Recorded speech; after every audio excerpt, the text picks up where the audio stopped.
consortium. Determining exactly who wanted the shipment, whatever it was, would be for another time. Morgan just hoped the trawler wasn't only full of fish. The treacherous conditions were worsening. The assault team was ready to board with the full firepower of the Albany trained on the fishing trawler. Morgan and the RHIB crew were closing fast. With less than 50 yards to go, the waters were churning, and the small tender was thrown around as they bounced and crashed their way closer. "Okay, it's a frequent flyer. That means we've come across her before," Randall added for Morgan's sake. "Stand by, everybody. Security, you're up first." Two of the heavily armed clearance divers immediately sprang forward with M4s slung across their chests. The black webbing straps of their slings, flotation vests, and leg holsters crisscrossed their mottled grey camouflage overalls. Once aboard, they would cover the rest of the team. The Albany's radio operator, Maddie Lambert, a young woman who doubled as the patrol boat's translator, would head straight for the wheelhouse with Randall. They would deal with the captain. Morgan would lead a sweep team and search the boat, while the security team would remain on deck, covering the crew and maintaining visual and radio contact with the Albany. The two men who would board first were hanging on tight to the RHIB with one hand, stretching their bodies over the side, grasping for the fishing boat. Morgan and the rest of the team covered them from the RHIB, M4s drawn and rammed tight into their shoulders, fighting to maintain their aim through the sleeting rain. They could finally make out the dark figures on the starboard side of the fishing boat, watching their approach. "Steady, boys," Morgan cried. Then the RHIB thudded into the hull of the fishing boat with a boom. "Go, go, go!" Chapter 2. Malfajiri, West Africa. It would be a tough shot.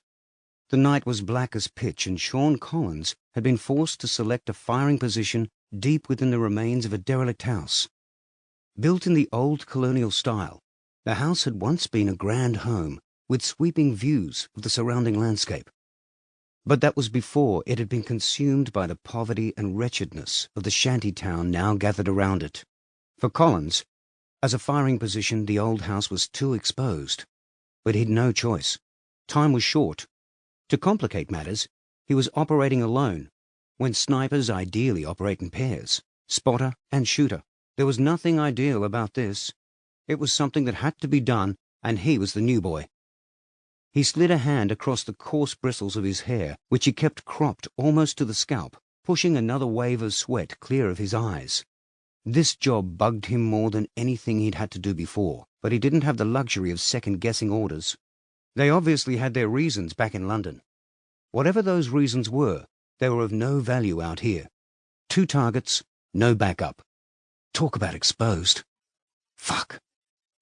On the plus side, if there was a plus side, the local government's curfew was having the desired effect. The poorly trained troops of Malfajiri's mostly conscript army patrolled to the rim of the city every night, operating on shoot-to-kill orders. Even out this far in the hills surrounding the city, the general population was staying off the streets. Only the rebels had the balls to surface after 2200. That was good, he thought. It meant fewer distractions, less chance for mistake. With the country already on the verge of collapse, the ramifications of shooting the wrong person and getting caught were inconceivable. Collins had selected what once would have been a guest room on the 2nd floor of the southwest wing as his hide. It reduced the risk of his being seen from the street or any of the other neighboring buildings, and provided the best available line of sight to the enemy compound and the exact 10 square feet of forecourt he had determined to be the killing ground. This stuff was bread and butter for Sean Collins. A former member of the British Special Air Service, Collins was considered a rare find by his superiors in the regiment. Quite a compliment considering where it came from. Rising to the rank of sergeant with a military medal from Iraq under his belt, it was inevitable that he would be watched and eventually headhunted. But it wasn't the money offered by private firms that finally enticed him away from Hereford. Collins wasn't interested in money. He was a Queen and country soldier.